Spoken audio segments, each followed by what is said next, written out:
பிரபஞ்சத்தின் பந்தங்கள் எல்லாம் நீ சொல்லி தந்தாயே.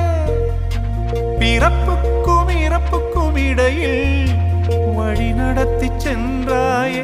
உனக்கே ஓர் தொட்டில் கட்டி நானே தாயாய் மாறிட வேண்டும்.